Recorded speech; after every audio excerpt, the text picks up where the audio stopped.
to the cloud.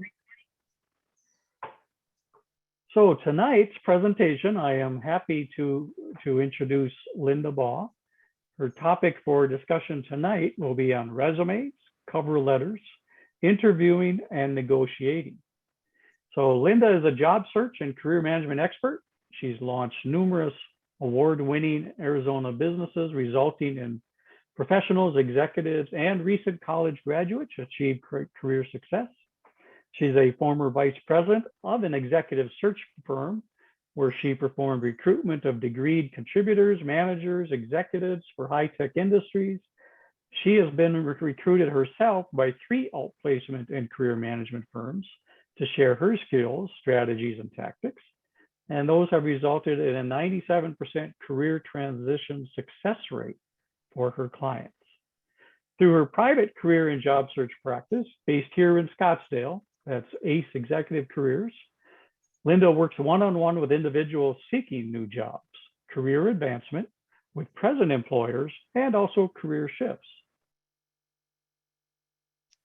Thank you, Bob. So why won't it advance a page here? So the abstract, so she's going to be presenting in 3 topics, kind of broke up. The first 45 minutes will cover the resumes and cover letters. And then her second presentation will cover both interviewing and negotiating. So these are the areas of focus for tonight's presentation.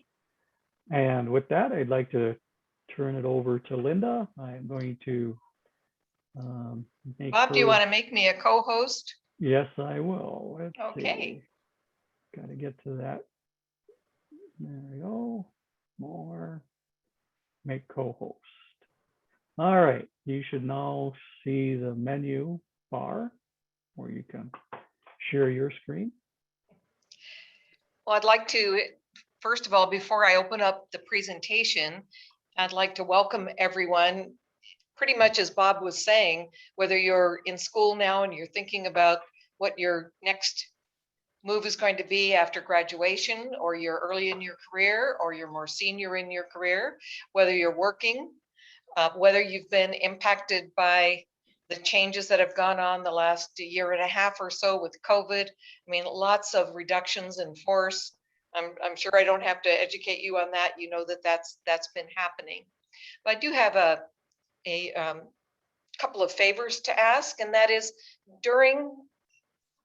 I can do it right now. I'm going to go ahead and mute all the lines for right now, and just so we don't hear any background noise like, pets or things like that. And if you would make a note of the questions that you have, and I'd like to address those at the end of our time.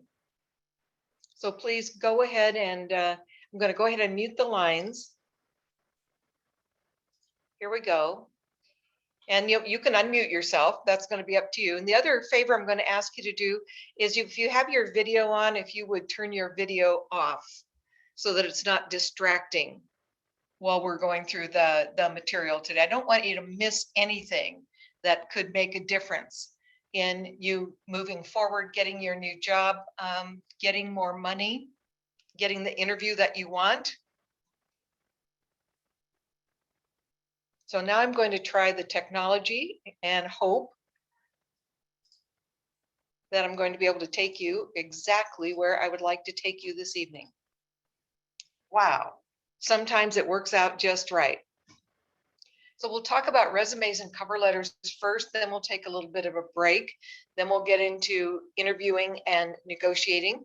And I'm going to make a prediction. And the prediction is that some of the information that I'll be presenting to you about every one of these resumes, cover letters, interviewing and negotiating, you might say, what? Can that be right? Or I've never heard that before.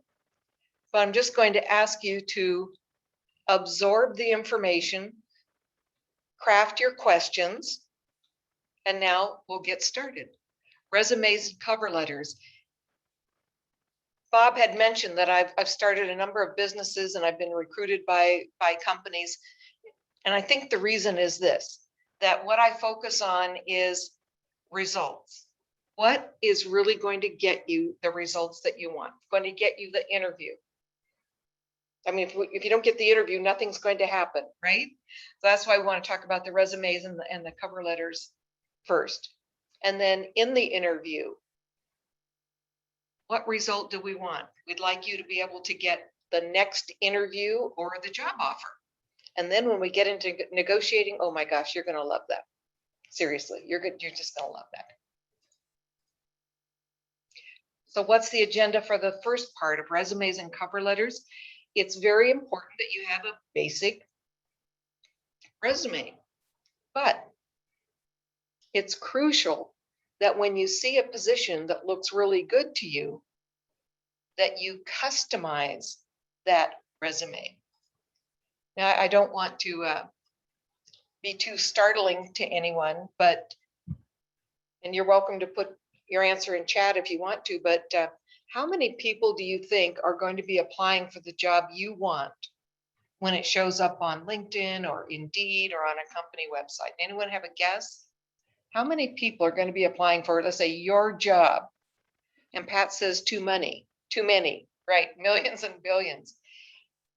Quite often it's hundreds.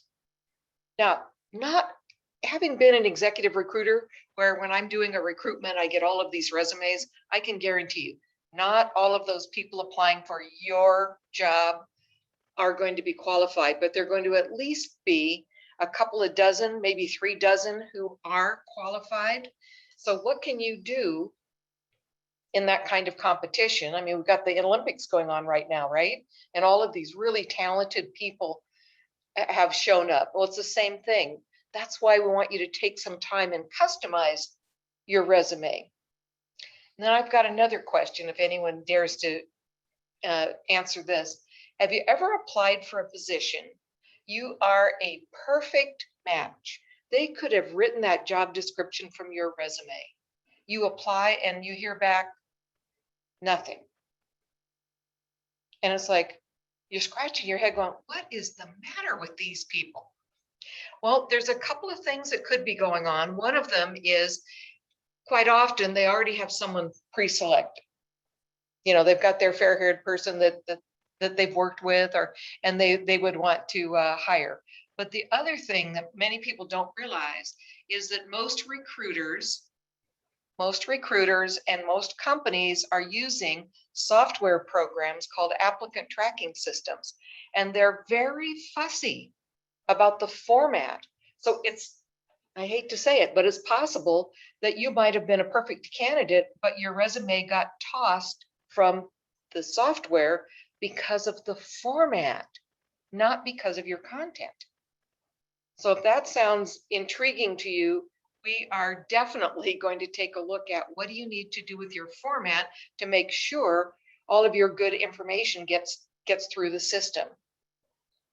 And whether it's a resume or a cover letter, keywords and customization are definitely what's going to make a difference for you.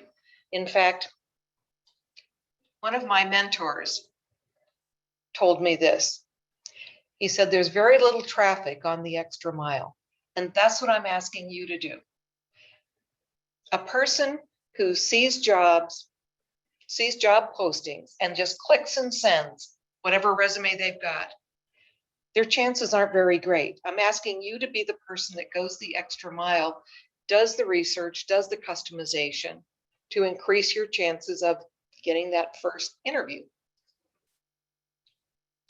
So you have that, you want a core resume, of course, but then you want to customize it for each of the positions that you're really interested in and you really want to get the interview for. So you do, follow their guidelines, but then customize the resume and the letter for each job, following guidelines I'm going to give you actually. And I'm going to go through these pretty quickly. Remember, you're going to have the opportunity to have a copy of these slides. I'll be glad to put a copy in chat, and then Bob's going to have a copy as well. So what does a resume need to have? Do's and don'ts. 1 to 2 pages for most professionals. Yes, it is a myth that you have to have a 1-page resume. One fellow that I'm working with sent me his resume and he's just so proud because he got it all on one page, but there's no margins and it's about a 9-point font and good luck reading it. So we want to make sure that it is readable and skimmable by a human. So 1 to 2 pages, font sizes, 11-point, nothing smaller than an 11-point font. You could use a 12-point font for headlines and things. The margins are important too.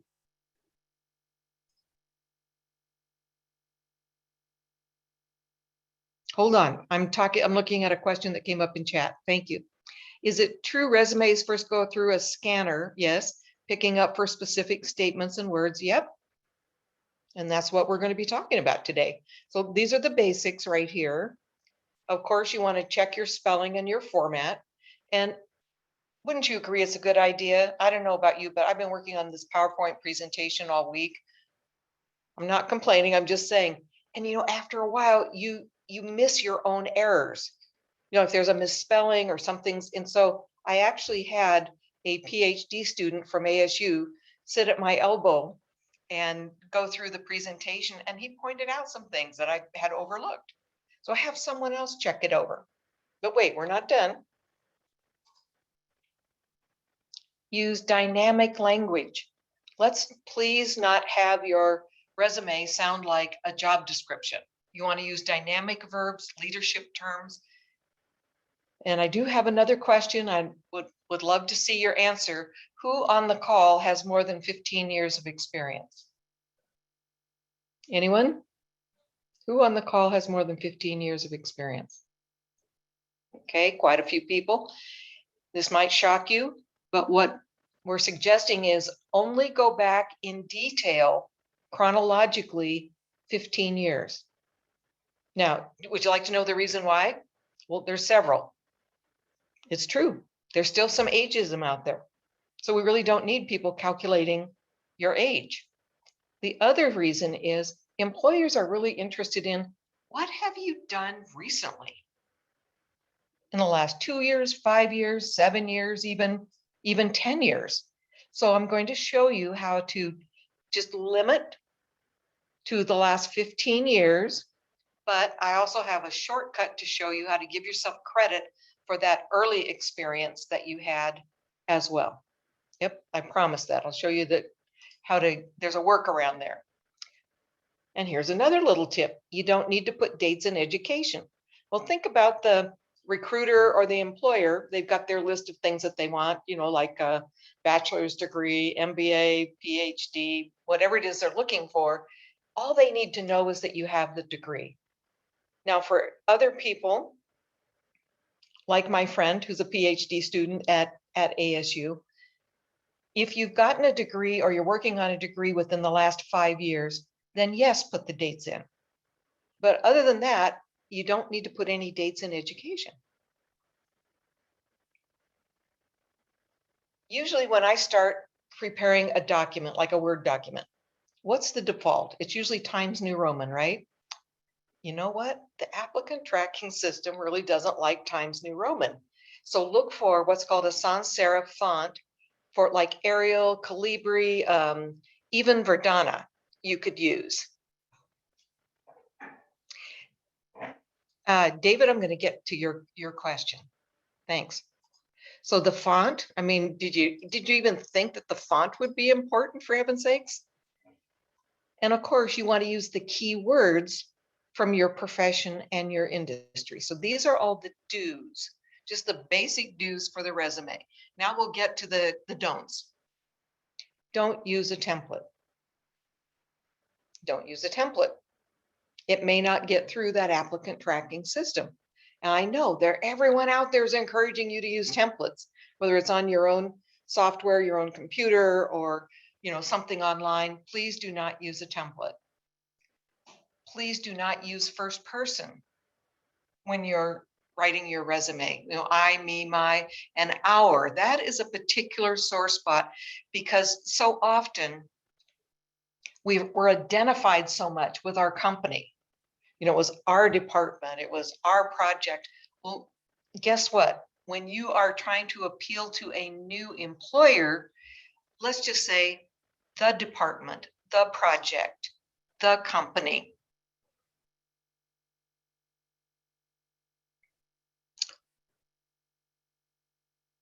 Marco is asking a question about, are the keywords one of the key things? Yes.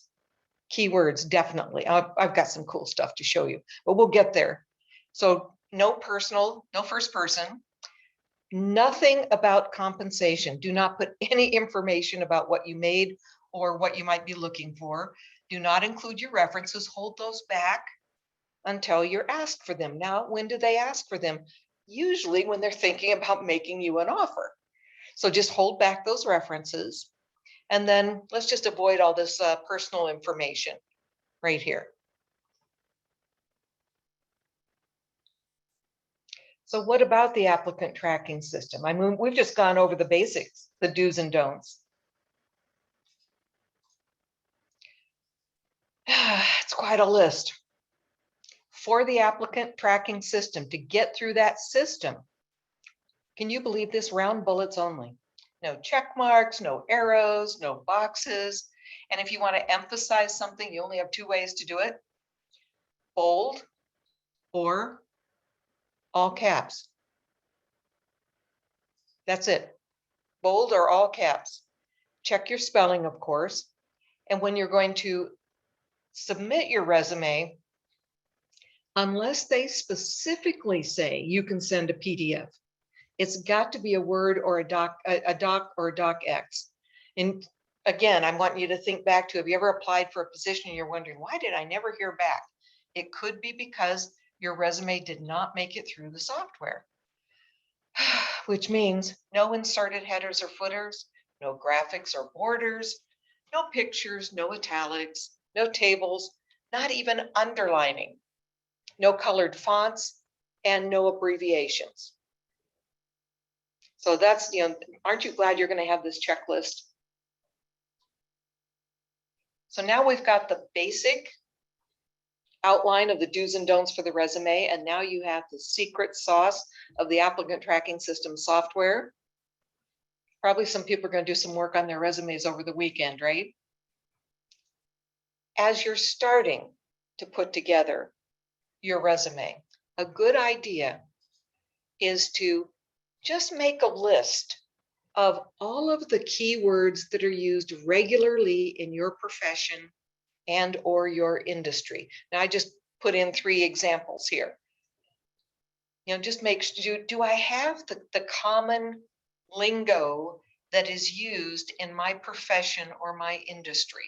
So I've got a QA, a QC, and a medical device executive here. So that's a great way to start, so that you make sure that you get the keywords into your resume. But it gets better. Has anyone heard of this? Jobscan.co. Has anyone heard of it? Have you used it? It is sweet. I'm serious. It is sweet. You can copy and paste your resume into JobScan, and that's correct. It's .co, it's not .com. And then you copy and paste the job posting, and you know what it'll show you? How close a match you are. That's right. It'll show you how close a match you are. Actually, I pulled JobScan up. So if you'll be patient with me, I'd like to take you out to the site and just, give you a look at what it is.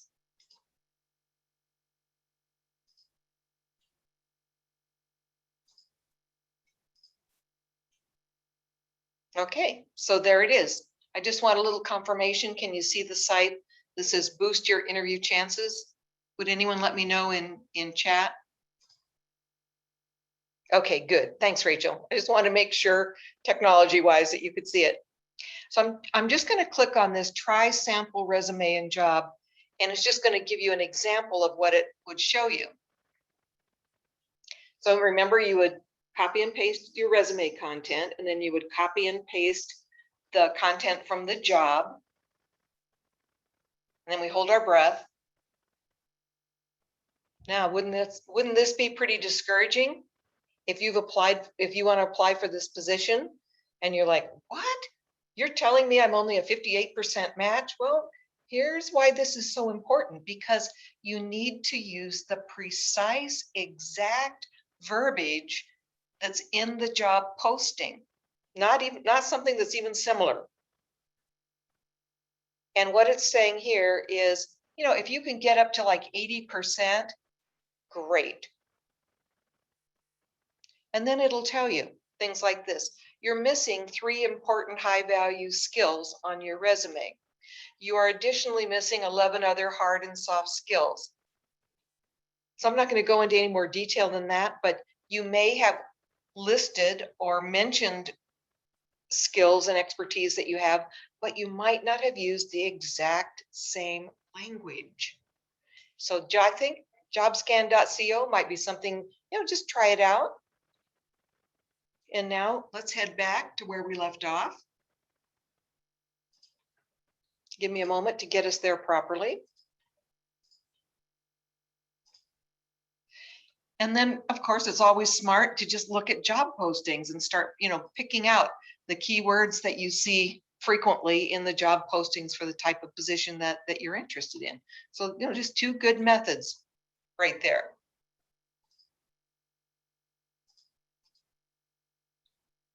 Remember how I talked about there's maybe hundreds of candidates, applicants for the job that you want, but there's a couple of dozen, maybe 3 dozen that really are your competition, thinking about the Olympics again.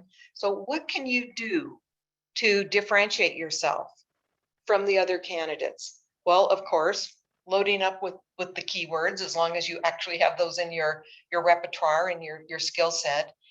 And then I am going to ask a question and ask for a response. Is there anyone on the call who knows what I mean when I say above the fold? It's actually a newspaper term. Does anyone know what I mean when I say above the fold? Think about the last time you saw a news stand and you saw a newspaper. That's right, the top half of the page, exactly.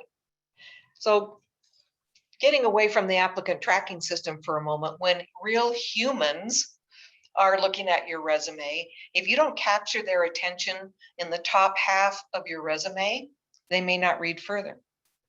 So here's what we suggest. Make sure that you load up a lot of keywords above the fold. What kind of company are you applying to? Is it a startup? Is it a Fortune 500? So you can mention in your summary that you've worked with startups or Fortune 500 companies. What industry are they in? Is it healthcare? Is it biotech? Is it manufacturing? Is it transportation? You see what I'm saying? You're just trying to show how closely you match on every level. And then, are there any special skills that you have that can bring value? They may not have even asked for them. Like, do you speak dual or multiple languages? Do you have certifications? And then for the balance of your resume, all of the bullet points in your resume, you want to focus on results and accomplishments that you've had. Results and accomplishments that are quantified whenever possible.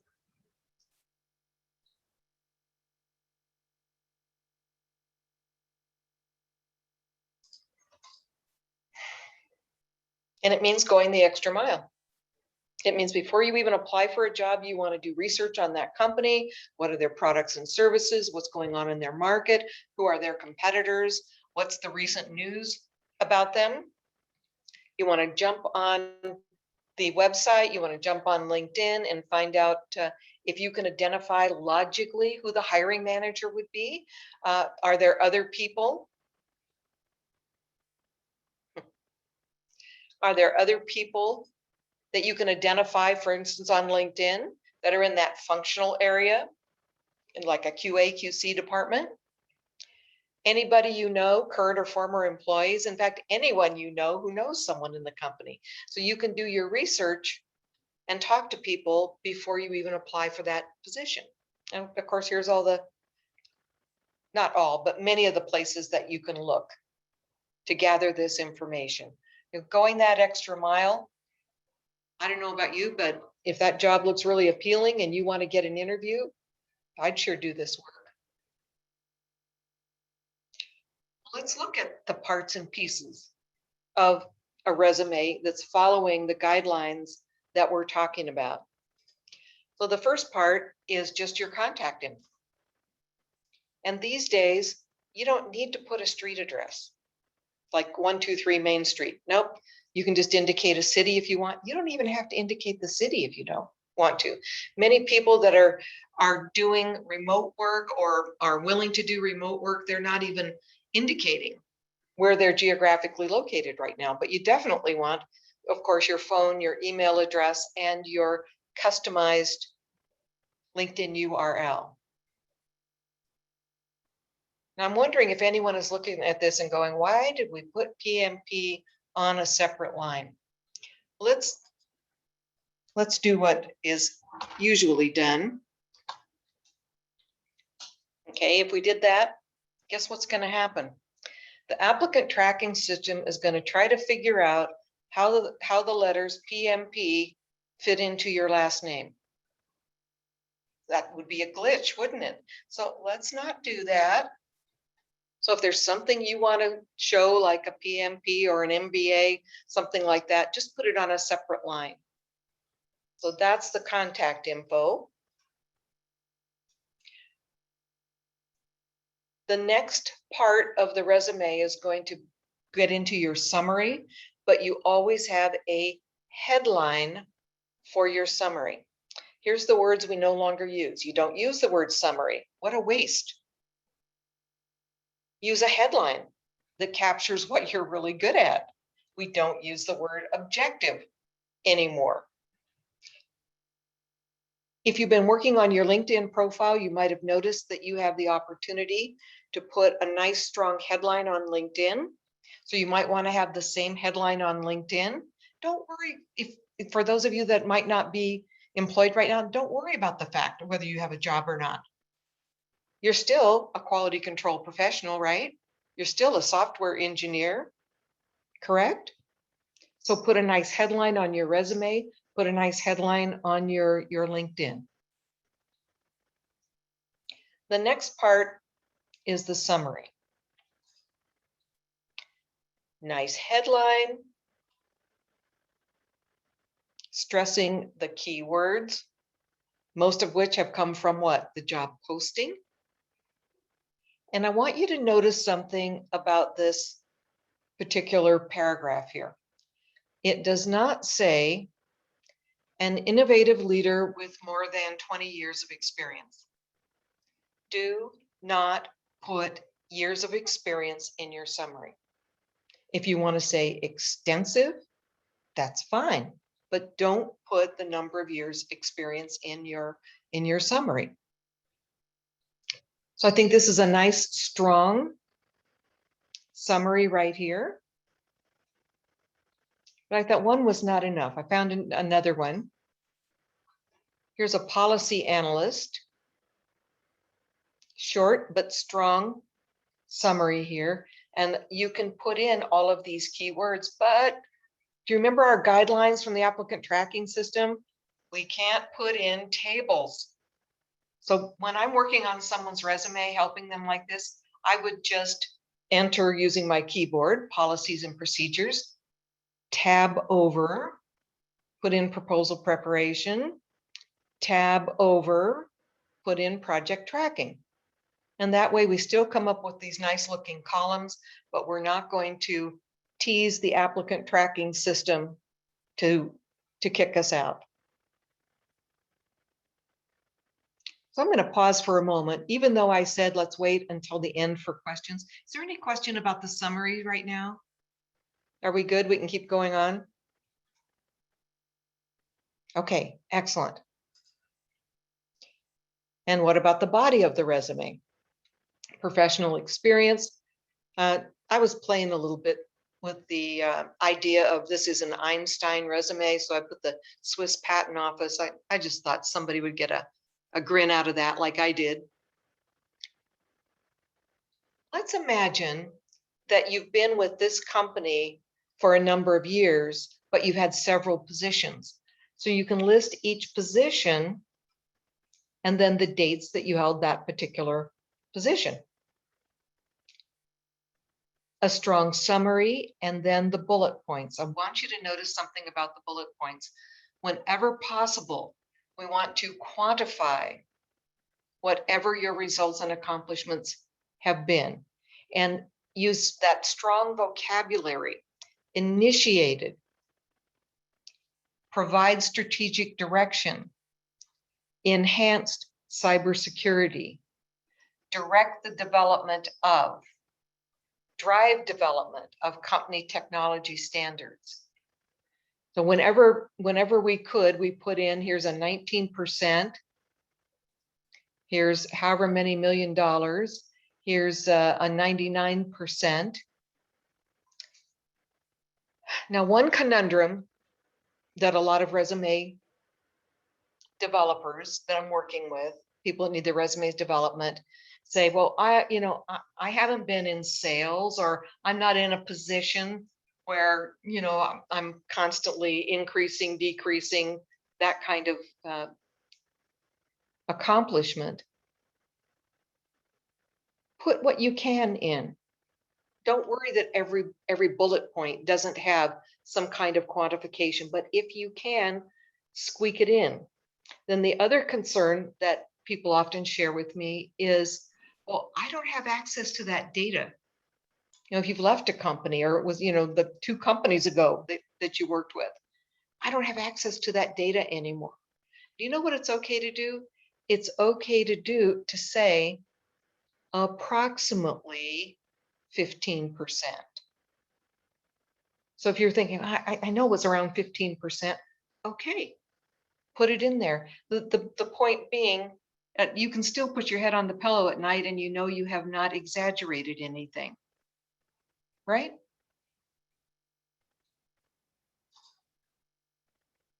And this is the secret sauce for those of you with more than 15 years of experience. That's right. So you can go back 15 years in detail on the resume, and then just stop at the 15 years. And then after the experience section, you just add this little sweet additional relevant experience. You can give yourself credit. You don't have to put the years in, and it does double duty for you. When you're sitting in the interview and you want to talk about something that happened with the ABC company 18 years ago, it's on the resume. You did not hide it. Does that make sense?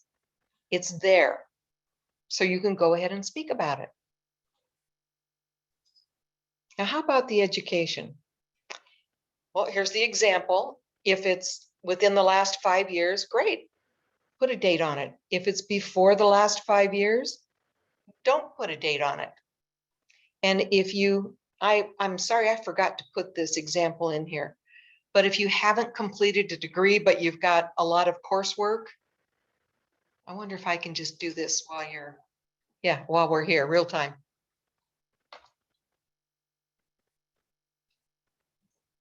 You ever have the situation where your keyboard just doesn't read your mind?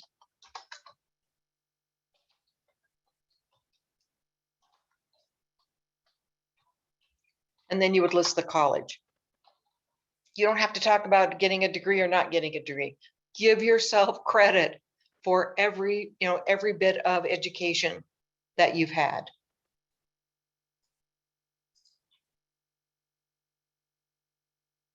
So actually, we're almost to the end of the resume format, the resume content. But wait, there's so many other sections you can add, like military licenses and certifications, publications, presentations, patents, professional associations, honors and awards, volunteerism. And with the licenses and certifications, you don't have to necessarily put the dates in there. And I'm just wondering, is there anyone on the call that at one point in time you got a license or a certification and it's no longer valid? I would list it and just put in parentheses, previously held. I'm looking at the clock, and we still have a section to go here. Let me take a look at what's coming up in chat. Yeah, list training. Pat, give yourself credit for everything. Absolutely.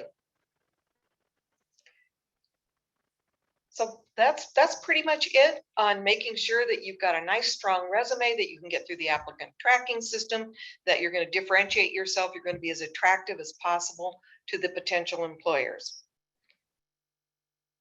I am also a firm believer in having a cover letter, even if they don't ask for it.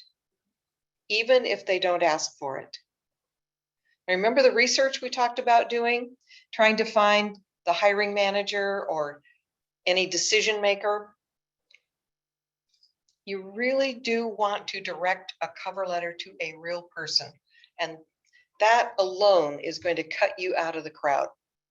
So if you can address it to a real person, a hiring manager, decision maker, at the very least, the HR person that's handling the recruitment for that position. And the letter is about them and their need. I want to tear my hair out, seriously, when someone starts off a letter. I was excited to see the opportunity.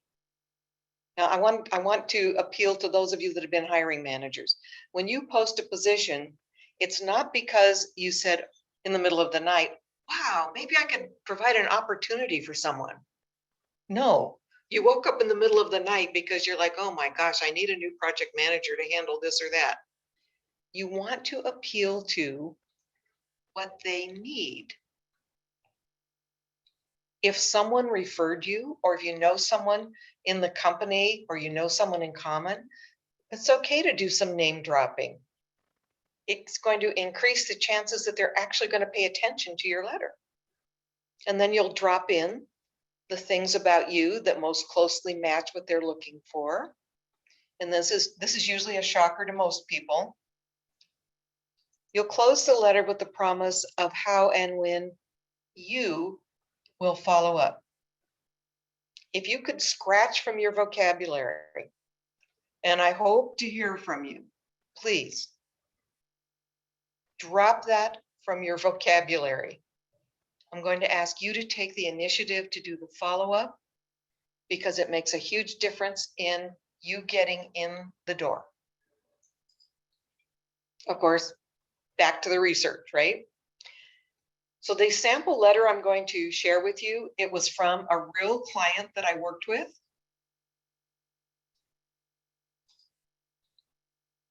Oh, hold on. Tammy said something very important in chat. The last job I recruited for, only 2 people out of 50 had cover letters. Remember the very first thing when we got together today, I said, my mentor told me there's very little traffic on the extra mile. Exactly. This is how you can make yourself stand out, right, Tammy? So here's the story. Yeah, there's a good story with this.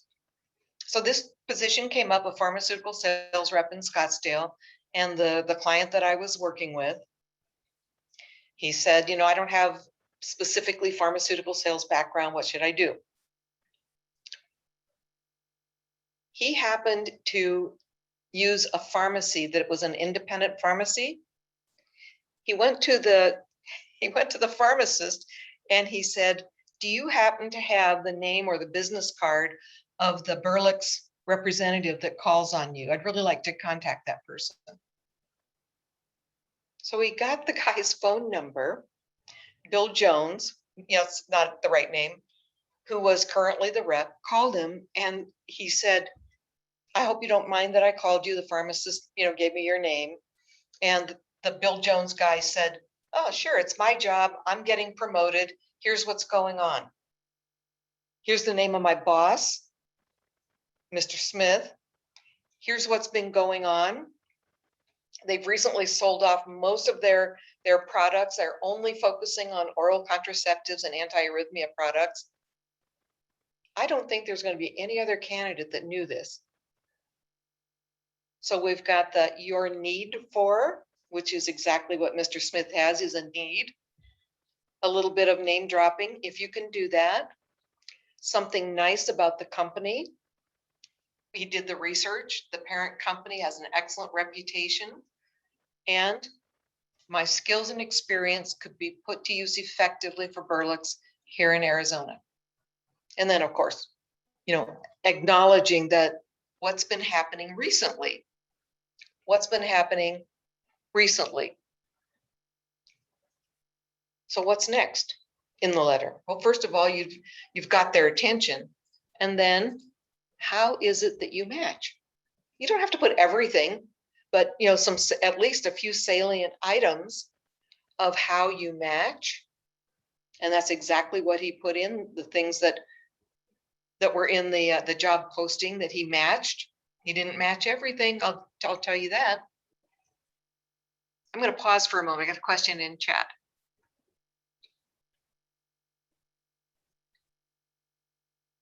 Thank you. And here's the end of the letter. The above information provides some detail about my background. However, a written profile cannot provide you with the information you need about my interpersonal skills, personality, and professionalism. I will phone your office Tuesday morning next week regarding scheduling a convenient time for us to talk. Now, often when I'm working with a candidate, they're like horrified. They say, I couldn't do that. I couldn't say that. Isn't that too pushy? Isn't that too bold? Well, let me ask you this. If you found a position to apply for, you're a good match for it. You know you could do a great job. Why would you hesitate? Why would you be shy about pursuing this person? You know, the worst thing this person could say is, well, I really need you to just complete the online application. Okay, great, I'll do that. But you know what? By then, the cat's out of the bag. They've already gotten your letter and you've already taken the initiative. So we have, just a couple minutes, right, Bob? So maybe we should get to questions. Tammy, she is right on. If you can get directly to the hiring manager, your chances of hire are exponentially higher for success as opposed to waiting for the recruiter. So this is the best case scenario. You aren't always going to be able to get, to figure out who the hiring manager is, but you want to write a compelling letter, even if it's to HR or to the recruiter. So I'm going to put the next slide up and just remind you that you're going to have an offer from me for whatever it is that you're looking for or wanting to do with your career or your resume, a 30-minute complimentary conversation. So I'll leave this here for just a moment. And then Bob, I think we could open it up for Q&A, right?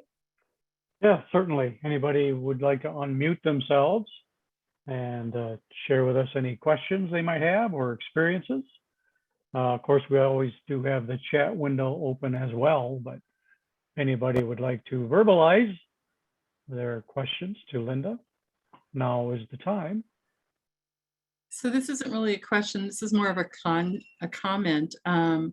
What I have discovered in my professional life, and I'd say the last 4 positions, I had recruiters coming to me as opposed to my looking. But basically what I tell people in my circle, that if you see a role within Phillips where I work, let me know the requisition number and your resume, hand it to me. And then basically I go through the internal system and recommend them if it's somebody that I know and trust.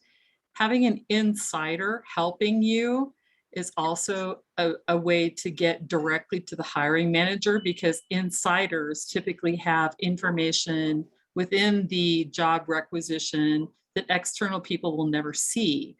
So they wouldn't even know who the hiring manager was, where me as an insider, oh yeah, that's Mary Jones. I know her, I've worked with her. And I have the ability then to give my friend intel on how to be successful in that interview and how to write directly to Mary Smith. That is absolutely perfect. And I was listening to you while you were talking, but I'm also wanting to put the copy of this presentation into chat for you. So if you're able to download it, it's in chat. Any other questions right now, or any other wonderful comments like that? Hi, this is Rachel Shaggett. Hi, Rachel. Hi. So one of the things that I've done more recently in submissions of resumes, let's say in the last several years,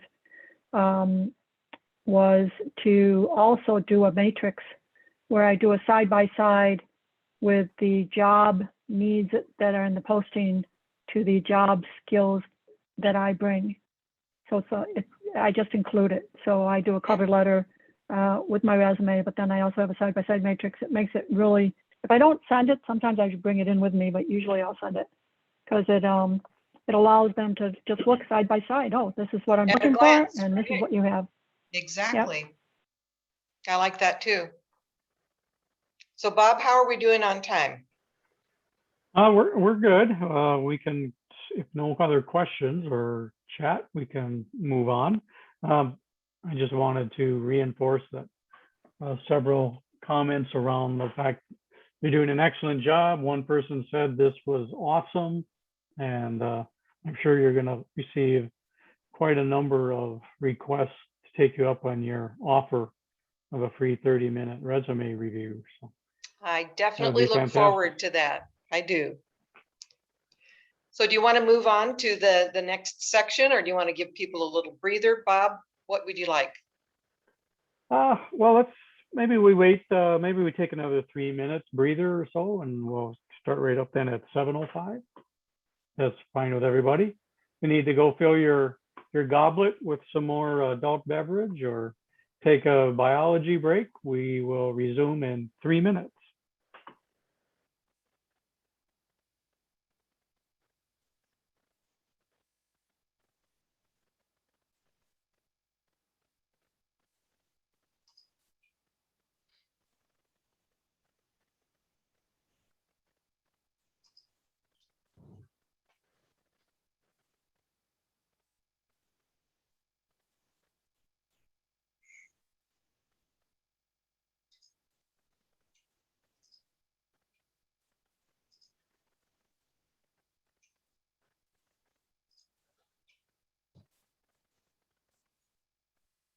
Well, while you're doing that, this is just an editorial comment. I was so delighted when one of your members suggested to Vic and to Bob that, that I could do this.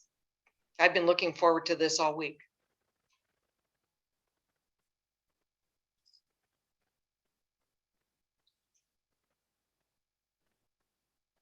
Yeah, can you hear me? This is Vic. Can you hear me, Yeah. Linda? Hi, Vic. Yeah, I just wanted to say this is better than awesome. So it's very, very helpful, and I'm glad we scheduled this. So I think it's immensely helpful, different from our usual fare. And thanks for taking the effort to prepare such a fabulous deck. Appreciate it. Oh, you're welcome. Now I got a question that I think other people will want to know about from what do you do if they want you to load your resume, but do not offer a way to load up the cover letter? Well, so let's just say you've got a 2-page resume. Could you make the cover letter the last page of the document and it would be like 3 pages?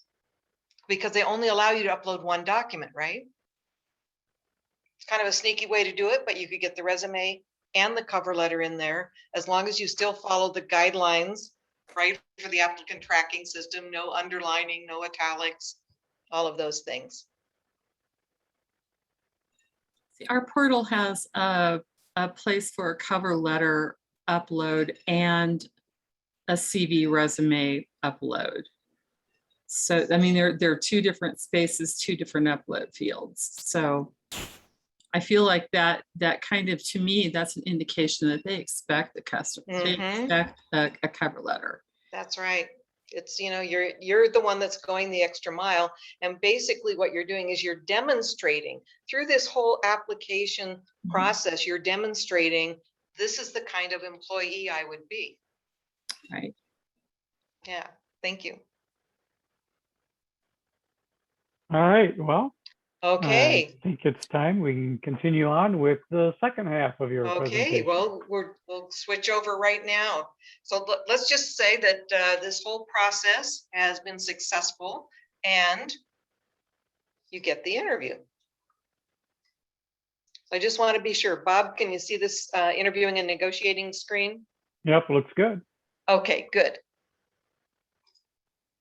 So what's the agenda for what we're going to be talking about? Well, the most important thing for any interview is preparation and even strategy. We're going to look at just a few of the toughest interview questions, and very importantly, closing the interview. So often what people experience is the interviewer says, well, thank you for coming in. I'm really glad that we were able to have this conversation. Thanks a lot. And the candidate says, well, thank you. It's been great meeting you. And we're not going to leave it at that. So we'll get to that. And then, of course, I'm going to touch on some of the negotiation strategies for you. But first, this is one of my favorite quotes from Richard Nelson Bowles, who wrote, "What color is your parachute?" Now that is an oldie but a goodie, but it's like the Bible, really, of career transition, finding a job. And this is the truth. The person who gets hired is not necessarily the one who can do that job best, but the one who knows the most about how to get hired, which I think is exactly why you're here today. Some of the things we're talking about, they can work if you're looking to find your first job, or after college, or move on to another job, or even to prep yourself for internal movement. Because sometimes people get a little, I'll just say it, lazy when they're looking at an internal move, and instead of thinking about them, I better just act like I'm a completely new candidate from the outside, and how to do that in the interview.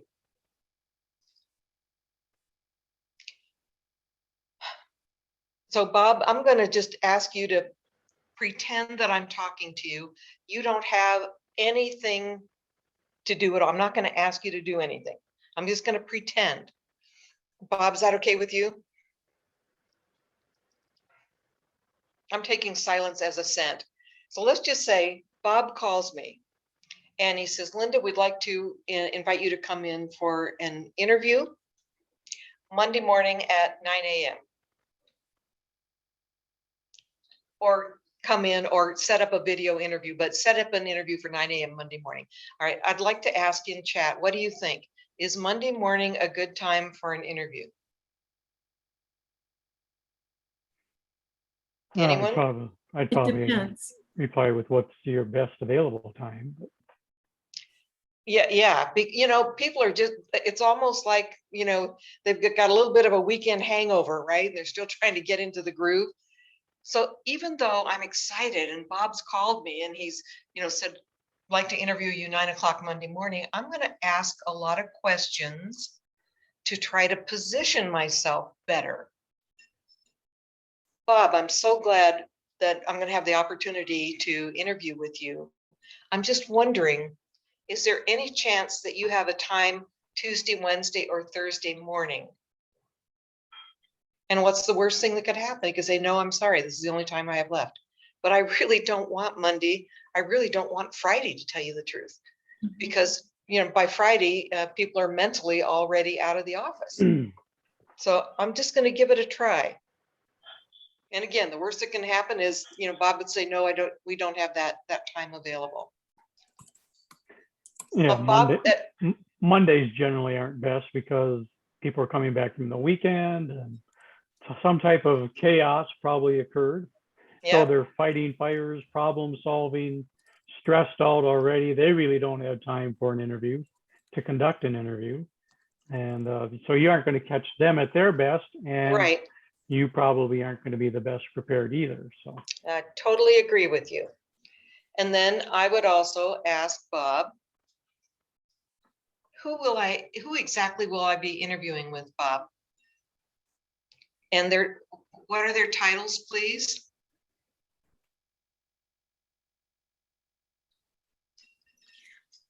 And then I would ask Bob, how long should I count on the interview lasting? And then he's probably told me this, but I want to be sure that I understand. Bob, will it just be you and I, or will other people be involved? Oh, Bob might say, well, oh, no, Linda, it's going to be a panel. It's going to be me. It's going to be Vic and 2 other people. Or it's probably, with COVID the way it is right now, going to be a virtual interview or a phone interview, right? Has anyone had a case study interview where the company gives you a business problem? Mm. And so I just want you to be aware that sometimes this happens. And if you ever want to interview with Amazon, they definitely give you case studies. They definitely do. And certainly if it's an in-person interview, you want to confirm the location. Since most of you are here in the greater Phoenix area, I had one client had an interview with Honeywell. And if you're familiar with Honeywell, they have how many facilities and how many locations? And if you go to the wrong gate and you know, you get through security at the gate and it's the wrong one, oh my gosh, you've lost a half hour. So you want to be sure you know the location. But it's something to take the edge off of the interview. You know what? You're looking at them just as closely as they're looking at you. You're looking at, you have a decision to make too. So they're looking at, okay, they've got the resume, but they really want to know about you and to ensure that you have the skills to do the job. How do you fit within the culture? I mean, this is all the secret sauce right here, right? Oh, not that. This is all the secret sauce right here. What's the rapport? What's the magic between you and the person you'd be working for? That's a part of it. You've got the job description and all the great research that you've done, but I would want to make sure that what Bob really wants me to do is going to use the skills that I enjoy using. And how about the culture? And how about the person? So there's a lot here about the, if you will, the secret sauce. And we can't make that up. It's a little bit, now don't laugh at me, it's a little bit like dating. I'm serious. See, Tammy, I warned you.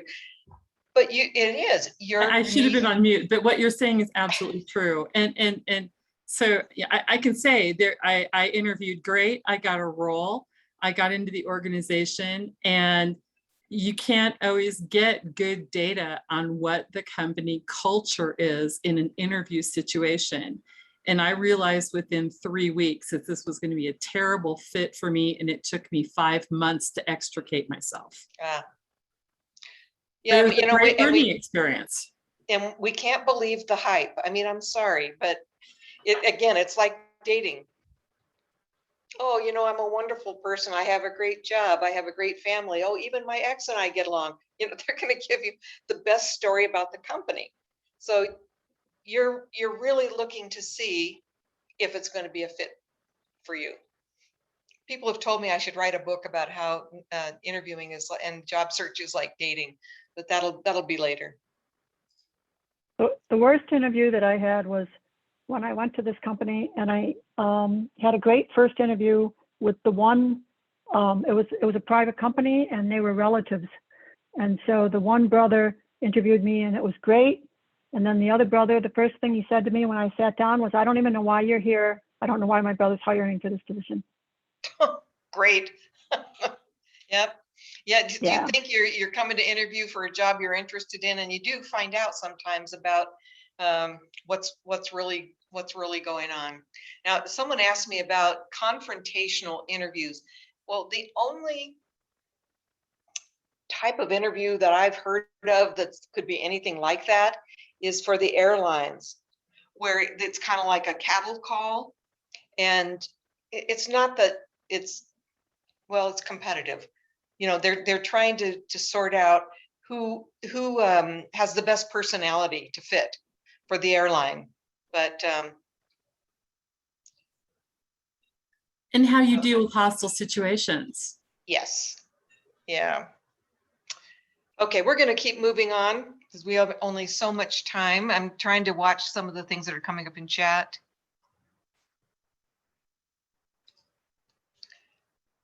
Do you think I'm beating this, you know, too much, this drum? Do your research. So what is it that's going to help them choose you? It's not that you've got so many degrees and so many certifications. In fact, I just reminded myself of a time when I was on an interview panel, and you know, you're looking at the resumes of the people you're going to be interviewing that day, and you're like, oh wow, this looks like a really good one. And that person came in that had all these credentials, and I'm telling you, they were just a dud. That's the best way I can put it. What the employer is really interested in is what value you can bring, what kind of results and accomplishments you have achieved for previous employers.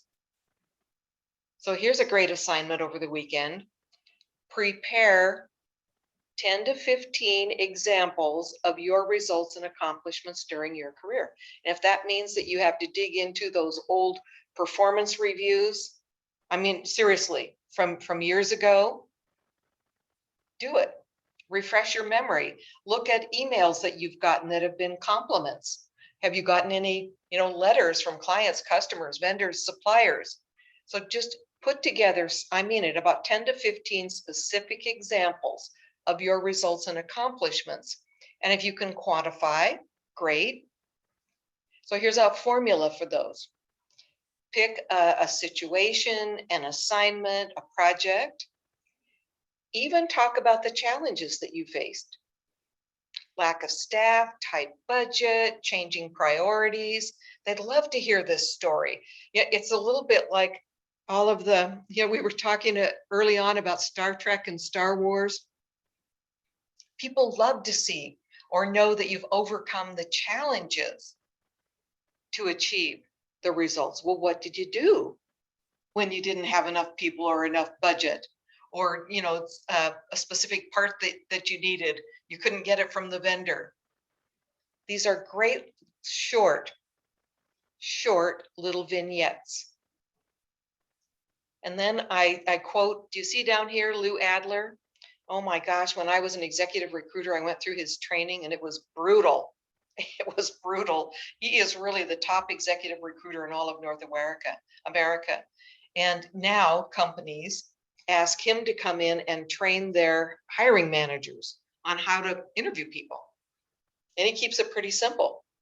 The best predictor of future success is past performance. And that's what you want to focus on.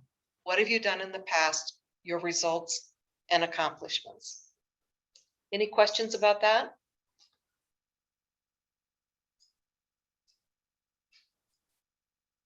There's another, a client that I worked with. I've got to share this formula with you. I worked with a client. He got his new job. We went out to lunch to celebrate. And he said, I wouldn't dream of going to an interview without my 5 and 5 and 5. And I just looked at him blankly. I said, Ken, what are you talking about? And he said, I always make a little list for myself. What are 5 things I know about the company, what's going on in the industry right now, what's happening in the marketplace, and even what's going on with their competition? And he said, I put together 5 intelligent questions, not just about the job, but what's going on in their department, their company, their future plans, the challenges that they see coming up, you know, like between now and the end of the year, or for next year. And then a short list, just 5 things about you that really match what they need. It's just an incredible tool for you to feel really confident going in. And by the way, when we're talking about questions here, I'm going to ask for you to answer this, but don't feel bad if you don't get it right, okay? Who should do the most talking in an interview? What is your opinion? Who should do the most talking? The In the- interviewer. Okay, actually, oh, good. Rachel, you're the closest. It's the percentage is actually, I'll put it in chat. It's 49 to 51%. I'm putting it in chat for you. The interviewer should be talking just slightly more than you. Yes. Now, why is that? Because, well, they want to tell you all about the job and all about the company and the wonderfulness of everyone. And then you want to be prepared with these smart business questions, not just questions about the job. So think about that. It isn't an interrogation that you're going into. You know, it isn't like you're set in front of, you know, one of those machines that they have for practicing tennis, you know, shooting the tennis ball at you one after the other. Or, you know, you go to the batting range and, you know, you got the ball. No, this is, remember, it's a date. It's a conversation.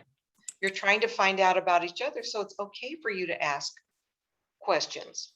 In fact, I don't know if you'll agree with this, but you will be remembered more by the smart questions you ask than the answers you gave. Just a little food for thought there. Well, how about virtual interviews? Anyone had a virtual interview recently? Got any coming up? Oh, yeah. Most of the people that I interviewed for the last role that I hired, we did virtual interviews first because we didn't want, well, one, they couldn't travel. Right. And there's quite a bit you can do from a virtual audit, actually. We're going to give everyone some ideas. Of course, check your technology. Dress as though you're going for an in-person interview. Now, I'm just going to share with you a funny story that one of my colleagues shared with me recently. So one of their candidates that they were working with had just had a virtual interview. And the candidate called my colleague and said, "Oh my gosh, you're not going to believe what happened." He said, "You know, I put on my shirt and tie and my jacket, and they asked me if I was wearing my pants." So I'm just saying, dress as though you're going for an in-person interview. Something else that's a great idea. I mean, every week I do trainings like this for like hundreds of people who are in career transition, and they, you know, they turn on their videos and oh my gosh, you know, that they're too dark. They've got shadows on their face, or they're not sitting up straight. So I'm suggesting video yourself. Use your own equipment and then just play it back and take a look at, you know, how's your posture?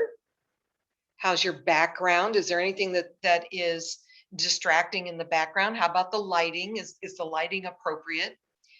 And then, did you answer the question? Practice answering questions. Did you answer the question the way you meant to? Did you talk too long? See, that's a problem a lot of people have. They get going too much in the, like, oh, I probably talked too long. Or was your answer too short? And how about your voice? Too soft, too loud, too fast, too slow? It's a great idea for you to just, you know, check yourself out. And of course, you want to eliminate any distractions that could come up while you're in that meeting. And then at the end of the meeting, of any interview, you want to close the meeting and find out what are the next steps and when you will follow up. And I'll give you some tips on how to do that in just a moment. The phone interview, I got some great information from a guy that's right here in the Phoenix area. He is in sales. I'm going to admit that to you. He does only phone sales all over the country. And he told me some of the tips for his success. Of course, these are all good things. Check your cell phone, remove distractions.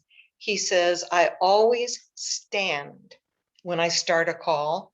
And before I start a call or get on a call, I look in the mirror and I smile.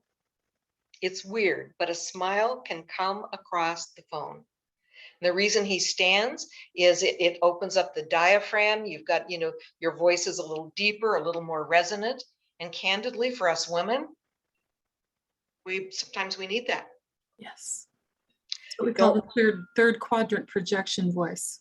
Whoa, okay.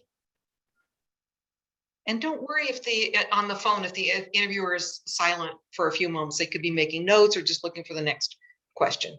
And then, of course, I'm going to talk with you soon about how to close the interview. And some tough interview questions. So I'm going to start, before I even go to that slide, by saying you do not want to talk about money or benefits in the interview. Let me repeat that. You do not want to talk about money or benefits in the interview.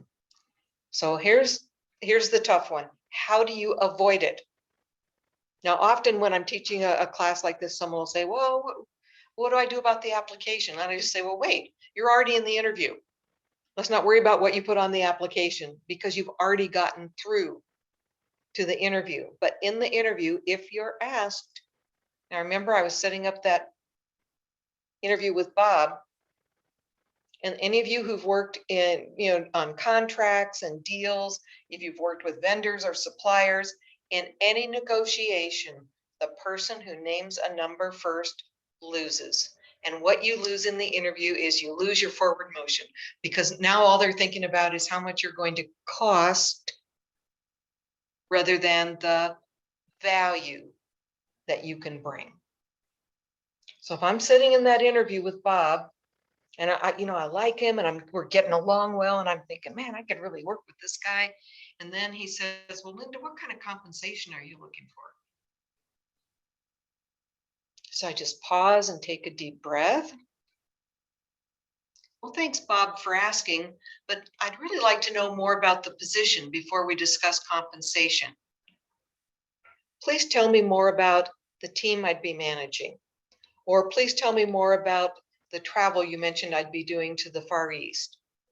In other words, it's your responsibility to bring the conversation back to the job, back to the job. Or here's one, I didn't come up with this, someone else did. Thank you for asking. Bob, I'm confident that if I'm the right person for this job, we will agree on compensation that works for both of us. Let's keep talking. So the deflecting, I don't want to get into money. Or you can ask, Bob, thanks for asking, because I'm curious, what is the range budgeted for this position? And let's just say Bob tells me it's X to X. And when he tells me it's X to X, my heart sinks into my stomach. Have any of you had that? You're like, oh, this is a great job, but it doesn't pay right. Don't turn off in the interview. Don't turn off. All I would say to Bob is, even if my heart sank into my stomach, thanks, Bob. Please tell me a little bit more about, and I'd ask him a question about the job, because with the years that I spent as an executive recruiter and in coaching people, what I know is that, it's not over till the fat lady sings. In other words, they haven't given you an offer yet. And I've seen it happen. I'll tell you about Don. I think I have time to tell you about Don. So he was relocating from New York City, where he was an IT security expert.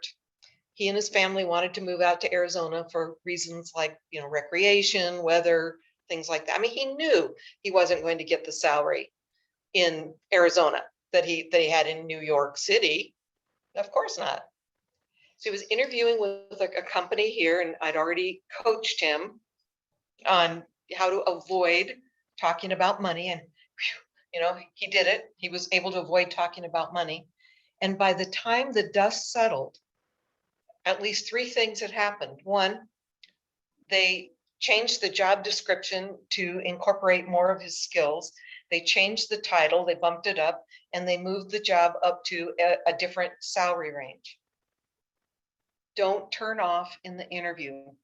Another person gave me feedback on their interview where they were probably overqualified and probably a little too expensive, but he just stayed in there. And at the end of their time together, they told him, we don't think you're going to be happy with this job and this salary. But what you didn't know is that we have a sister organization across town that does need someone at your level. And we've made arrangements for you to interview with them. So please do not turn off. Yes, please do not turn off. Stay in there. Now, the last choice, and please make this your last choice, but I know that there are especially HR people. I mean, your back's against the wall, right? Your back's against the wall. If you have to answer, from my research and what I bring to the job, a range of blank to blank, or something in the, you can say, I have no idea what you'd be looking for, you know, in the high 90s, the mid 50s, the low hundreds seems appropriate in this market. So those are a couple of ways that you can answer that when your back's against the wall. But then the question is, how do you know what appropriate salary ranges are? I was hoping you would be curious about that. Because you can find out using some of these. Has anybody used any of these resources? Salary.com, PayScale, LinkedIn, Glassdoor. And then, you know, your professional and industry groups, they're going to be up on this. And you can peruse through the job postings, talk to people in the industry, you know, the online searches. Now I know that, oh, good. Glassdoor and ASQ salary survey. Exactly. It's just like Project Management Institute. They publish an annual salary survey. So, you know, get into the resources so that you're not talking about numbers that have nothing to do with reality. If you've ever looked at, thought about buying or selling a home or property, and you meet with the real estate agent, what is the first thing the real estate agent tells you? This is what homes like this are going for in this market. Comps. The comps, exactly. And that's what you want to find out. What Yeah. is the market range for what you do in this, whatever industry, in your geographic location? Because just like Dawn found out, you know, salaries in New York City are not going to be the same as they are in Phoenix, Arizona. That's right. You can check out different geographies. Okay, how does contract W-2 pay compare to direct higher pay? Okay, I don't know the answer to a question that was asked.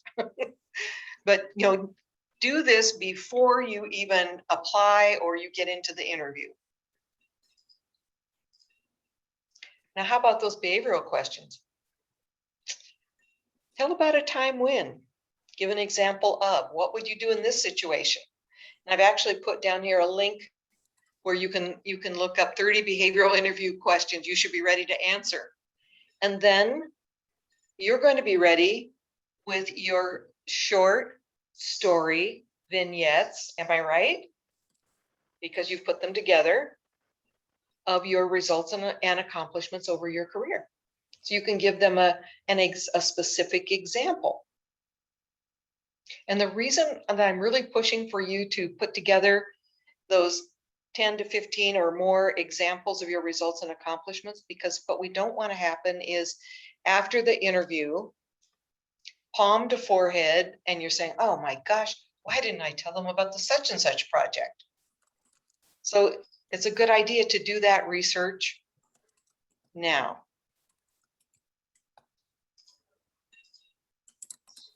So how about the tell me about yourself? Don't wait until you're in the interview to try to figure out how to answer that. In other words, put together what we would call either a positioning statement or a branding statement prior to any interview. It's elevator speech. Yeah, it's what we used to call the elevator speech. So this is a nice example. I'm a top performing software engineer with proven ability to work in collaborative and fast-paced environments. I'm known for, there's nothing wrong with you admitting what you're known for, what you've been complimented on. I'm known for creating reliable testing strategies, developing software solutions, I think I left impacting an organization's bottom line. I'm passionate about learning new technologies and solving routine to moderately complex problems with creative and analytical approaches. So this is just a little example for you. Now there's another, I'm just sticking with the tough questions right now. Why are you seeking a new job? Everything that you say is positive. Even if there was a layoff, if there was a reduction in force, you always cite the business reason. It's not personal. The recent reorganization of the company has affected however many positions, including mine, which gives me the opportunity to explore new options. And that's why, Bob, I'm so happy to be here talking with you today. So if you were involved in a reduction in force, you really need to be sure you've got a nice, positive, smooth exit statement. That's what we call it, the exit statement. If you're completing your degree, well, that speaks for itself. Now, what about if you're making a choice to leave an employer? Because people are often a little suspicious about that. Well, why would you want to leave, so-and-so? So just be ready. How about your recruiter called me up and told me all about this job, and I thought, hey, this might be a great opportunity. Let's have that discussion. That's a great one. That's a great one. But just be ready for it. You could talk about how I've really learned a lot, and I've done as much as I can. I've enjoyed the work, I enjoy the people, but there's really no room for new growth. Or you could speak about changes in the organization. One of the things that I've seen over and over again is when a new executive comes in, they want their own people. So they might, have given someone the heads up that they're going to bring in their own people, or maybe they've already laid off the current team. What else do we need to be aware of? Oh, there's so many goodies here. Oh, the weakness question. This is so easy. I am serious. This is so easy. What is your greatest weakness? Always talk about something that you have already remedied. Talk about something you've already remedied. Early in my career, I was self-conscious and not very effective at giving work-related presentations. And then what was your solution? I joined Toastmasters and developed the skills to make presentations to large groups as well as smaller work groups. In fact, I've been asked to speak at local and national professional meetings.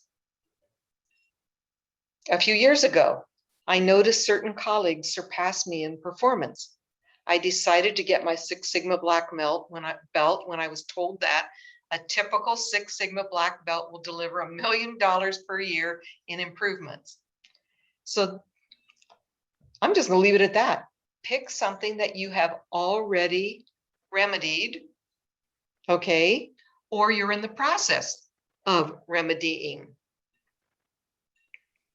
And if anyone, I didn't address if just one individual were terminated, you could certainly talk about how you were not a match. And that sometimes that happens. There was a woman that I had the privilege of coaching in her career search. She had worked for one of the national retail stores that, they had big box stores all over the country. And she got fired by her most recent boss. And as we're, she's feeling terrible. And we figured it out. And I said, well, how many people have you worked for since you've been with the company?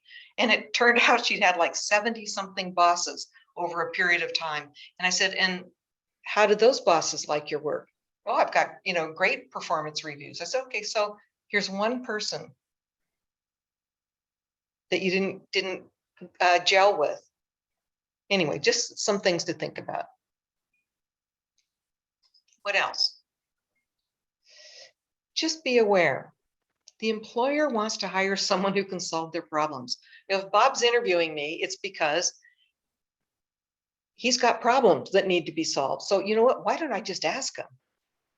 Bob, if I joined your team, what would you expect to be accomplished in the first 90 days or the first 6 months? Or I can even be more specific. If I joined your team on Monday, what is the first project or challenge you would want me to put my attention to? These questions are wonderful. Now, wait to ask them though until you've got good rapport, right? Going with the person. Your rapport is great. And here's 2 things that people reported back to me they learned when they asked this question. If I joined your team, what would be the first project or challenge you would want me to put my attention to?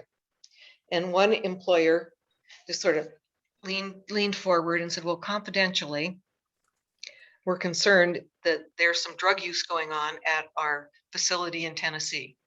We'd want you to check into that. Whoa, that wasn't on the job description.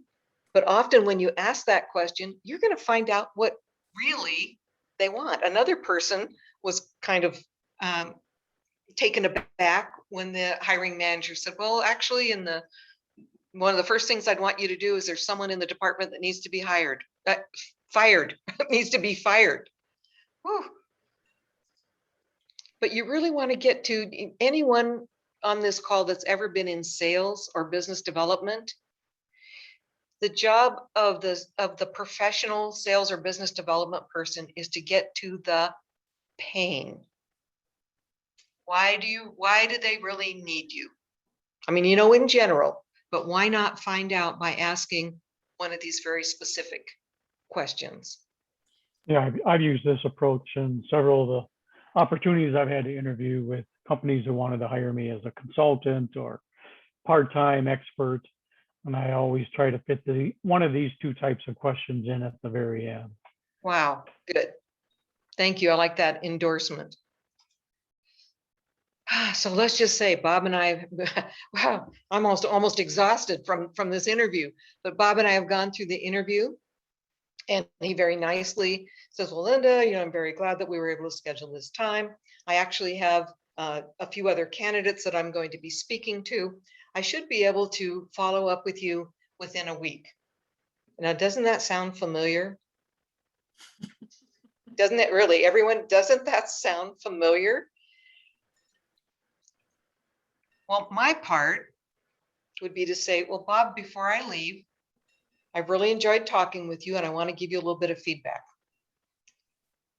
I really have enjoyed talking with you. I would love to join your team and help you solve the issues that you've talked about. I like what I've learned about the company. You mentioned that you have some other people to talk to and that I should hear from you by next Thursday. I know how busy this hiring process can get, and it can even get delayed. So if I don't hear from you by Thursday for any reason, I'm just going to give you a call on Friday. I'll follow up with you on Friday. Make a commitment, because I'm sure there are some people on this call, you have had this situation. They tell you they're going to follow up with you within, I don't care, 2 days, 5 days, 7 days, 10 days, and it doesn't happen. I mean, like 2% of the time it happens. And then, you're wringing your hands. You're like, well, should I call? Should I email? What's going on? Did they not like me? Did they hire someone else? And this just takes the pain out of that. Bob, I know how busy this can get. And if for any reason we haven't spoken by next Thursday, I'll definitely follow up with you on Friday. You make a commitment. And then each person, well, I'll tell you a quick story about this. I've got the time, I can see that.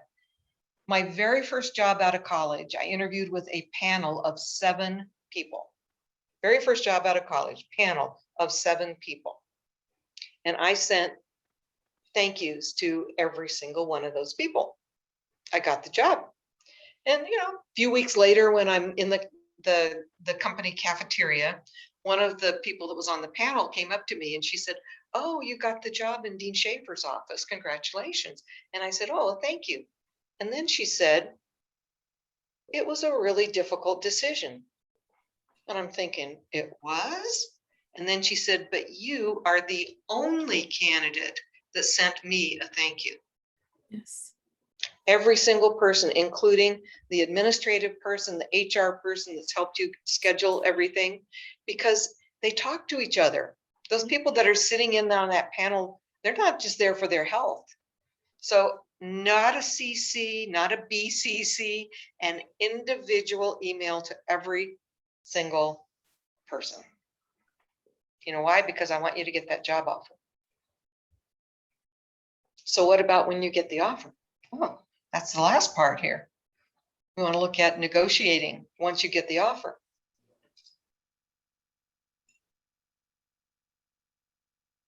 That's very true. Look at that. 8 times out of 10, the candidate can negotiate a sweeter deal. And you know what the key is? Ask. If you don't ask, the answer is always no. But a lot of people are really nervous about negotiating, especially if you've been involved in a reduction in force or a layoff, something like that. So the fears are the offer will be withdrawn. Well, I'd like to test that out with you a little bit. I've been coaching people in their interviewing and negotiating for 3 decades. And I'm only 39. I don't know how that works, but for 3 decades, people are afraid the offer will be withdrawn if they negotiate. Well, I'm going to tell you how many times I have seen an offer withdrawn. Are you ready? 3 times. Do the math in 3 decades. And in each of those scenarios, I would definitely say it was because of the attitude of the candidate. Don't be afraid. The worst they can say is, no, I'm sorry, that's not something that we can do. So why people don't negotiate: fear, desperation, complacency. Oh, the offer was a fair offer. Don't know what to ask for, don't want to appear greedy. So on slide 13, I'll put these slides into chat for you in a moment. That's where we were looking at the page that gave you all the resources to find out what's the appropriate salary range for what you're looking for. So all I'm going to ask you to do is ask. Here's the thing, you got to do your homework ahead of time. Okay. So let me give you a case in point. I was moving from Warsaw, Indiana to Colorado Springs. Okay. And I had gone online and looked at all the research of what the salary ranges were in Colorado Springs. The problem is that the cost of living in Colorado Springs and Denver area has gone up 3 times. And so basically when we were negotiating the offer and the recruiter called me, after my site interview, I just said, your offer is really great. However, I've done the research, and the difference in cost of living from Warsaw to Colorado Springs is this %. And then he wanted to know what my magic number was to make the move. And based on the research, and I was able to give him the numbers, and I actually had it all drawn up in a document with websites and everything that I could push off an email to him instantly. And he said, give me 45 minutes, let me make a call. And within 30 minutes, he called me back and I got the magic number with a reload package. Perfect. But you have to you got to know the numbers, Right. to be able to speak to the data. And speaking of that, one candidate that I worked with recently, and he just started his new job here in Chandler, Arizona. He was moving from the Chicagoland area. And I'm going to hold it. I'm going to ask you to hold me to this. I'm going to tell you the whole story in 3 slides because it's a good story. But first of all, I want to talk about what happens when you get called with the offer. Now, remember, I had this great interview with Bob, and now I get the call from him. And he says, Linda, we'd like to offer you the position. Here's what we have in mind. And he gives me some numbers and some information. My job is to say, Bob, I'm so pleased that you would like me to join the team. Today being Thursday, is there any chance that you could get the offer to me in writing by tomorrow? Then I'd like to, take the weekend, look it over, see if I have any questions, and then schedule a time to get together with you Tuesday morning. We can do a face-to-face if you're comfortable with that, or virtual, or a phone. In other words, you schedule the time for the negotiation meeting. Please do not try to do negotiation by email. It's very personal. Let's get back to that whole dating idea. You know, Bob's just popped the question, right? So we're not going to do what I've heard some people do. Oh, let me just text you my response, or break up with people by text. Oh, no. We want to schedule a time. Face-to-face is good. Virtual meeting, phone is good. And that gives me the whole weekend to go over my list of negotiables, which I want to share with you right now. And this is not a complete list. Everything in life is negotiable. Everything. So, you know, we've got the basics here, you know, salary, 6-month review, bonus arrangements, relocation, vacation, medical plans. You know, these are all good things, but look at all these other. You can even modify the job description. Remember Don's experience? Decision-making authority. Oh my gosh, find out what your signature can buy. You know, you get a job, you think it's a nice big job, and then you find out that your signature can only buy or hire so many people. So you want to know what your decision-making authority is. You can even negotiate your job title. So I'm not going to go through all of these, but this is a great starter list for you to take a look at. I can see questions are coming up in chat. Yeah, oh my gosh, I'll tell you, Tammy, you and I are definitely on the same page. I was just going to talk about one of my candidates recently was moving from Dallas to the Chicagoland area with a Fortune 500 company, and they told her, oh, we don't have a policy for a relocation package. So of course, what she negotiated was a sign-on bonus that would take care of those expenses. Okay.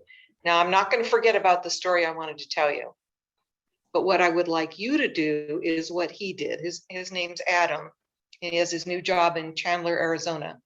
He put together a spreadsheet, much more than this, and he just listed everything.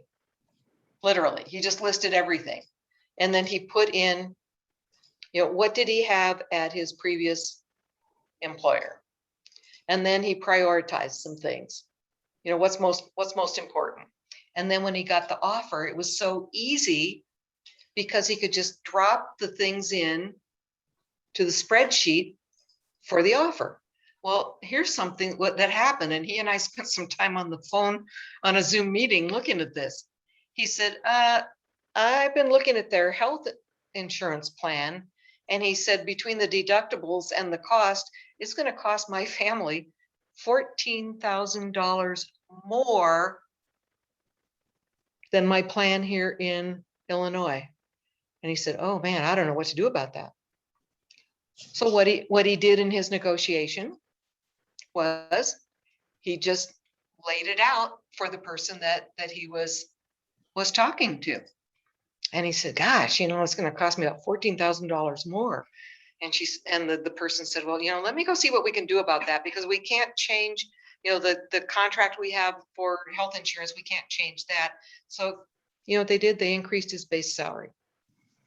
There's just so many ways that things can be done to benefit you. So that's my suggestion. Put together some kind of a spreadsheet where you've got, everything that you've had. And if you're just starting out in your career, everything you want, and prioritize them. And then when you sit down or get on your phone or your video call, you can talk about the things that are most important to you. So let's just say Bob and I have that meeting, and I've talked with him about the things that are most important to me. And I make a decision. So even though I've gone through all this negotiation, I don't have to accept that position. What if there's something that's really not right? I can decline, but if I do, it's just like I want to do a nice breakup with Bob, right? I want to let him down gently. So show appreciation. Tell him why you declined, if it was about the money or, whatever it was. And you do this in person. You don't just send them a text, but send them a letter as well. If you accept the job, if you verbally accept it, you're done. I'm serious. You can't come back and ask for more and then get the final offer in writing. Please, please, please. I heard this great quote. A verbal agreement isn't worth the paper it's written on. And that's true. So if you accept, get everything nailed down. If you decline, be very gentle with the company. So I know we're almost out of time, but I just have one story that I want to tell you, other than the ones that I've already shared with you. I was working with a woman who was a CPA, and she was in finance. Personality-wise, humble, shy. You know the type, right? Humble and shy. So she went through this kind of training with me, the whole 9 yards. And she called me one day and she said, I interviewed with such and such company in Scottsdale. And you know what a fine organization they are. And they've got a great finance department. I said, yeah. And she said, they made me an offer and it was very fair. And this might happen to you too. You get an offer and you think, oh, that's a good offer. I think I'm going to have to actually write something up here on the screen. You know what? Actually, I'm going to ask you to be patient with me for just a minute. I'm taking you over time. I understand that, but I want to open this whiteboard and just share something with you. So she said the offer was very fair. And I was just quiet. And then she said, oh, you want me to negotiate something, don't you? And I said, yes. And it's not because they didn't make you a fair offer. It's not because you're greedy. It's because what the employers tell us is that when you negotiate, they respect you. You earn their respect. So what she did was she asked if they could pay for IACPA dues, professional association dues, to pay for her to go to the conference. She asked if they could pay for her MBA because she said, I've been thinking about getting my MBA. And the person said, well, let me go check. I'll get back to you. And when he got back with her, he said, hey, no problem paying for your professional association dues for the conference. Really sorry, but I want to get a line here. We can't help you with the MBA because, if we did that for you, we'd have to do it for others. So instead, we just increased your base. Always ask. The worst that someone can say is, gosh, I'm sorry, we can't do that. So thank you for letting me take you a little bit over time here. I'm going to get us back to where we were. Well, thank you very much, Linda. And the fact that we're going a little bit over, I don't think any of our attendees are going to complain too much. I think this has proven very valuable and educational, judging by all the comments that I'm seeing go by. I would like to open up the floor, though, if anybody has some final questions for Linda, with a note that we have invited Linda back for our October program meeting, where she will be following up on this discussion, focusing on how to build that LinkedIn profile and how to do professional networking to really build that personal brand. So important in today's competitive world is building a brand. My personal brand, Quality Bob. I got a website, it's trademarked. Everybody calls me Quality Bob. The CEO of 3M, a $32 billion company, called me Quality Bob. So it's all about how do you build that personal brand and what makes a great, notable LinkedIn profile. So any questions at all from the audience? Please feel free to unmute yourself. I'll go ahead and stop sharing, but I put this slide deck also in chat for you. And then if you can't download it in chat, guess what? Bob's your go-to person. Great. Yep, so I'm just going to go to the chat box myself and copy that link to your presentation. There it is. You got the first one. Well, while you're doing that, I know that, you know, some people may need to leave, but during the years I've been coaching people in negotiating, the minimum I've seen people negotiate is $3,000 and the maximum is $50,000. One woman in New Jersey negotiated 6 weeks of vacation right out of the chute. Wow. So I'm not promising that, but I'm just saying there's a lot that can happen. Yeah, even for a large multinational company. I mean, in 3M, I've been a hiring manager for many, many years there, and I've had people who requested additional weeks of vacation, even though within this multinational big conglomerate, they had standards, but everything can be negotiated. So as Linda said, signing bonuses can cover a lot of the marginal expenses, like, well, we offer moving expenses, but if you had other educational expenses, other needs, everything is negotiable. To a comment that is posted on the chat session asking about RU certificates, our Voice of Customer Chair takes this Zoom registration list. So when you registered to attend this presentation, you gave us your name and email address. Our Voice of Customer Chair then uses that list and sends to each one of the attendees an email with a link to a survey, and we do seriously request your response to the survey. It really helps us to improve.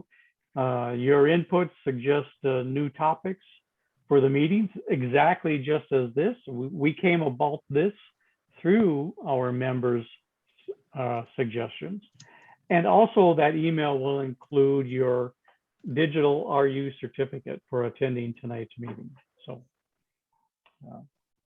thank you very much. And I do have just one or two closing slides before you sign off. First of all, I want to thank Linda for an excellent presentation. I saw many comments that this was just fantastic. It was so much needed. Even heard from a few ASU students saying this is very, very topical, very important, a lot of new learnings. Even for let's say a experienced / seasoned expert as myself, learned a few new things about resumes and especially the applicant tracking system. So I want to thank you, Linda, very much. And I look forward to hearing from you again in October.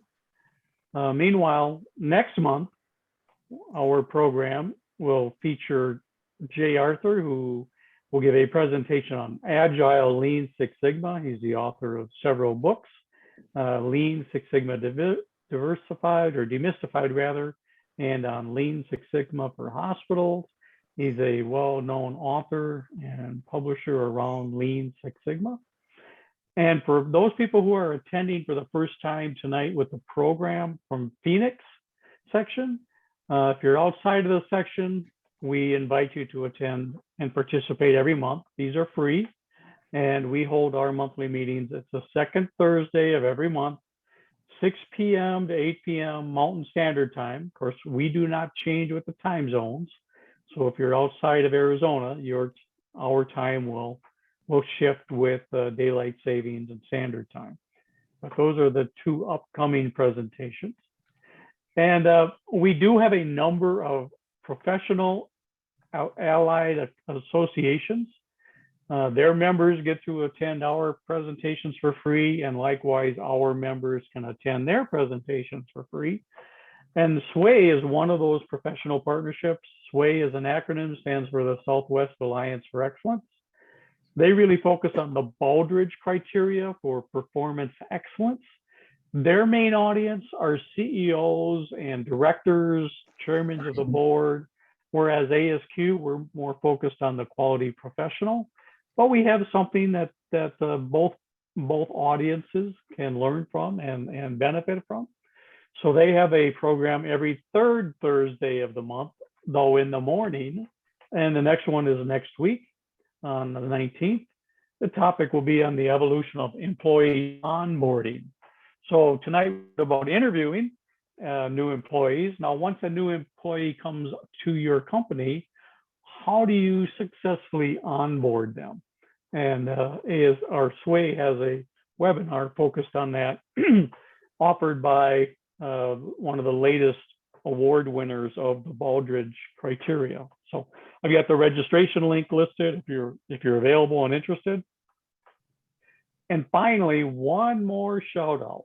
If you have not yet responded, if you are interested, if you have the time slot available, just 2 days away, Saturday, August 14th from 11 a.m. to 3 p.m., the Phoenix leadership team is conducting its business planning.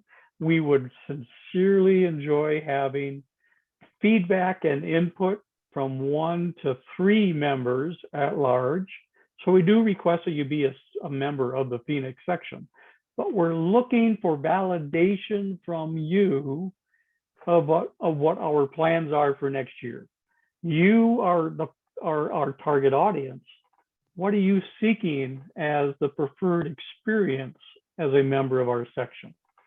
So for your input, you will be awarded a free meal and refreshments, and you can just get to network with other members of the leadership team. And ideally, we'd like to have 1 student, 1 early career professional, and 1 experienced/seasoned professional, just so we can make sure we hit all the different generations within our section. If you are interested, if you're available, please contact me and I will give you more specific instructions and details about how, when, where, that type of thing. So with that, closing slide, you can look for us in a bevy of various social media sites. We have accounts on Facebook, LinkedIn, Twitter, Instagram, and YouTube, where you can find our program recordings, including tonight's program, will be uploaded within the next couple of days. So with that, are there any other questions before we sign off?